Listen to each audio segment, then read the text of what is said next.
ಉಮೇಶ್ ಅವರು ಅವ್ರ ತಂದೆ ಜೊತೆ ರಾಜಕಾರಣ ಮಾಡಿದ್ರು, ಯುವ ನಾಯಕ. ಆದ್ದರಿಂದ ಅವನಿಗೆ ಅನುಭವ ಇಲ್ಲ ಅಂತಕ್ಕಂಥದ್ದು. ಅನುಭವ ಒಬ್ಬೊಬ್ರಿಗೆ ಯಾವ ರೀತಿ ಇದೆ ಅಂತಕ್ಕಂಥದ್ದು ನೀವು ಆನಂತರ ಜನತೆ ಹೇಳ್ತಾರೆ. ಯಾವ ಅನುಭವ ಇದೆ? ನಮ್ಮ ಯುವಕನಿಗೆ ಕೆಲಸ ಮಾಡ್ಬೇಕನ್ನಂಥ ಅನುಭವ ನಮ್ಮನಿಗಿದೆ. ಇಲ್ಲಿ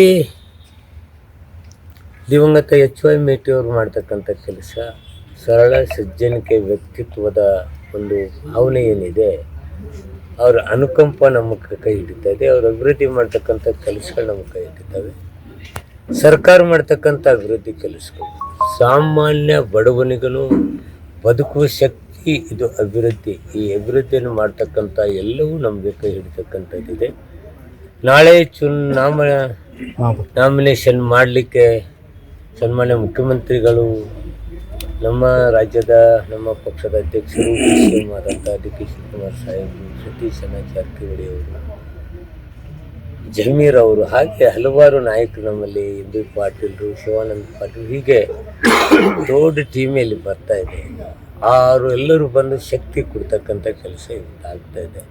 ಚುನಾವಣೆಗೆ ಗೆಲುವಿಗೆ ಏನು ಬೇಕೋ ಅವೆಲ್ಲವೂ ತಯಾರಿ ಮಾಡ್ಕೊಂಡಿದ್ದೀವಿ. ಗೆಲುವು ನಮ್ಮದು. ಸರ್, ಈ ಚುನಾವಣೆಯಲ್ಲಿ ಕಾಂಗ್ರೆಸ್ಸನ್ನೇ ಯಾಕೆ ಗೆಲ್ಲಿಸ್ಬೇಕನ್ನೋಂಥ ನಿಮ್ಮ ಕಾಂಗ್ರೆಸ್ ಅದಕ್ಕೆ ಗೆಲ್ಲಿಸ್ಬೇಕಂದ್ರೆ ಸರ್ಕಾರ ಇದೆ. ಏನಾದರೂ ಅಭಿವೃದ್ಧಿ ಕೆಲಸಗಳು ಬೇಕಾದರೆ ಸರ್ಕಾರದಾಗ ಹೆಚ್ಚಿನ ಅಭಿವೃದ್ಧಿ ಕೆಲಸಗಳು ಆಗ್ತವೆ. ಇಲ್ಲದಿದ್ದರೆ ಯಾರೊಬ್ಬರು ಅಪೋಸಿಷನ್ ಪಾರ್ಟಿಯಲ್ಲಿ ಬಂದು ಕೂತ್ಕೊಳ್ಳೋದ್ರಿಂದ ಬಾಗಲಕೋಟೆ ಅಭಿವೃದ್ಧಿ ಆಗೋದಿಲ್ಲ. ಅದ್ರ ಮೂಲಕ ನಾನು ಹೇಳ್ತಾ ಇದ್ದೀನಿ, ಬಾಗಲಕೋಟೆ ಅಭಿವೃದ್ಧಿಗಾಗಿ ಯುವಕರು ಹಾಗೂ ಹಿರಿಯರು ಹಾಗೂ ಮಧ್ಯಮ ವರ್ಗದವರು, ಬಡವರು ನಮ್ಮನ್ನು ಕೈ ಹಿಡಿತಾರೆ. ಅವ್ರಿಗೆ ಬಾಗಲಕೋಟೆ ಹಿತ ಮುಖ್ಯನೇ ವಿನ ರಾಜಕಾರಣ ಮುಖ್ಯ ಅಲ್ಲ. ಆ ರಾಜಕಾರಣ ಬದಿಗೆ ಒತ್ತಿ ಬಾಗಲಕೋಟೆ ಹಿತ ಕಾಯಲು ಬಾಗಲಕೋಟೆ ಜನತೆ ರೆಡಿ ಆಗಿದ್ದಾರೆ ಅಂತಕ್ಕಂಥ ಭಾವನೆ.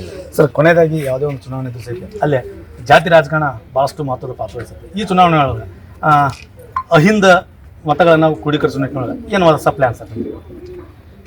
ನಮ್ಮಲ್ಲಿ ಏನಿದೆ ಅಂದರೆ, ನಮ್ಮ ಸರ್ವ ಜನಾಂಗದ ಶಾಂತಿಯ ತೋಟ ಆಗ್ಬೇಕಂತಕ್ಕಂಥ ಭಾವನೆ ನಮ್ಮದು. ನಾವು ಹಿಂದೂಗಳೇ, ನಮ್ಮಲ್ಲಿ ಅಹಿಂದ ಹುಟ್ಟು ನಮ್ಮ ಕಡೆ ಬರ್ಬೋದು. ಕಾರಣ ಏನಂದರೆ, ಈ ಹಿಂದುತ್ವವಾದಿಗಳು ಹಿಂದುತ್ವವನ್ನು ಮುಂದಿಟ್ಕೊಂಡು ಕೆಲವು ಜನ ಎಲೆಕ್ಷನ್ಗೆ ಹೋಗಿದ್ದಾರೆ. ಆದರೆ ಹಿಂದುತ್ವದಲ್ಲಿರ್ತಕ್ಕಂಥ ಲೋಕದೋಷ ಸರ್ವ ಜಾತಿ ಜನಾಂಗವನ್ನು ಪ್ರೀತಿ ಮಾಡ್ತಕ್ಕಂಥದ್ದಿಲ್ಲ. ಶ್ರೇಣೀಕೃತ ಜಾತಿಗಳ ವ್ಯವಸ್ಥೆ ಇದೆ. ಶ್ರೇಣೀಕೃತ ಜಾತಿ ವ್ಯವಸ್ಥೆಯಲ್ಲಿ ಮನುಷ್ಯರ ಕಾಣ್ತಕ್ಕಂಥ ಧರ್ಮ ಇವತ್ತಿನ ಜನಕ್ಕೆ ಬೇಕಾಗಿದೆ. ಯುವಕರೆಲ್ಲ ಏನು ಕೇಳ್ತಾರೆ, ನಮಗೆ ಮಾನವರನ್ನೇ ಕಾಣಬೇಕಾದಂಥ ಧರ್ಮ ಬೇಕು ಅಂತ.